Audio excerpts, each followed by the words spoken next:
ஞாயிற்றுக்கிழமை பொழுதோட வந்து நாங்க வந்து சந்தைக்கு போயிட்டு வந்தோம். அப்போ வந்து கேளான் 2 பேக்கெட் வாங்கிட்டு வந்திருந்தோம். அதை வந்து திங்கட்கிழமை காலையில வந்து பிரியாணி செஞ்சுக்கலாம் அப்படின்ட்டு வாங்கிட்டு வந்திருந்தோம். காலையிலத்துக்கு வந்து டிஃபன் வந்து எதுவும் இல்லாதனால கேளான் பிரியாணியே வந்து செஞ்சுக்கலாம். அப்புறம் வெறும் சாப்பாடு வச்சு கேளான் ஒரு பேக்கெட் வந்து கேளான் பிரியாணிக்கு போட்டோம்.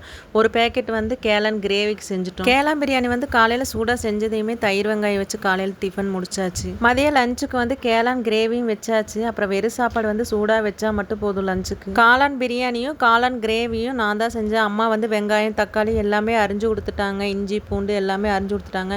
அப்புறம் வந்து இஞ்சி பூண்டு வந்து அந்த கல்லில் போட்டு தட்டி அப்புறம் நான் தான் எல்லாமே செஞ்சேன். நான் வந்து மத்தியானம் வரைக்கும் லீவ் சொல்லியிருந்தேன். ஏன்னா எங்கள் நெருஞ்சினாக்கு வந்து ஸ்கூலில் வந்து அட்மிஷன் போடணும் அப்படிங்கிறதுக்காக லீவ் எடுத்திருந்தேன். அதனால் வந்து நானே செஞ்சுட்டேன் எல்லாமே. கேளான் பிரியாணிக்கு வந்து பட்டை கிராம்பு அன்னாச்சி பூவு அப்புறம் அந்த இலை எல்லாம் போட்டு தாளிச்சு விட்டுட்டேன். அப்புறம் புதினா வந்து வாங்கலைங்க, இருந்த புதினாவே கொஞ்சம் போட்டு தாளிச்சு விட்டுட்டேன். அது கூடவே வெங்காயம் தக்காளி போட்டு நல்லா வணக்கி விட்டுட்டேன். வெங்காயம் தக்காளி நல்லா வணங்கினதுக்கப்புறம் கேளானை போட்டு நல்லா வணக்கலாம். அது கூடயே வந்து இஞ்சி பூண்டு வந்து இடித்து வச்சுருக்கோம்ல அதையும் போட்டுடலாம். அப்புறம் இது கூட வந்து என்னென்ன பொடி போட்டேன்னு பார்த்தீங்கன்னா 10 ரூபா வந்து ஆச்சி மசாலா பொடி இருக்குது. அந்த பேக்கெட் ஒரு பேக்கெட் வந்து ஃபுல்லாக போட்டேன். அப்புறம் வந்து மிளகு பொடி கொஞ்சம், அப்புறம் வந்து மல்லித்தூள் கொஞ்சம், இதெல்லாம் மஞ்சத்தூள் கொஞ்சம், அப்போ இதெல்லாம் போட்டு நல்லா வணக்கலாம். மசாலா நல்லா வணங்கினதுக்கப்புறம் 2 ஸ்பூன் தயிர் ஊற்றிக்கலாம். தயிர் ஊற்றி ஒரு 2 நிமிஷம் இருந்தால் போதும். அப்புறம் தண்ணி வந்து ஊற்றிக்கலாம். தண்ணி ஊற்றிட்டு அது கூட உப்பு போட்டோம்னா கேளான் வந்து உப்பு பிடிச்சிக்கும். தண்ணி ஊற்றி உப்பு போட்டு நல்லா கொதிச்சதுக்கப்புறம் அரிசி போட்டுக்கலாம். அரிசியை போட்டு குக்கர் மூடி போட்டு வச்சிட்டோம்னா 3 விசில் வந்தால் போதும். கேளான் பிரியாணி வந்து ரெடி ஆயிரும். பிரியாணி எல்லாம் பார்த்தீங்கன்னா பொறுமையாக நேரம் எடுத்து தாங்க செய்யணும். ஏன்னா அப்போ தான் வந்து பிரியாணி வந்து நல்லா வரும். நம்ம வேலைக்கு போகிற அவசரத்தில் வந்து அவசரமாக செஞ்சோம்னா அந்த பிரியாணி வந்து நல்லாவே இருக்காதுங்க. சரி பாருங்கள், இன்னொரு வீடியோவில் பார்க்கலாம். ஓகே பாய்ங்க.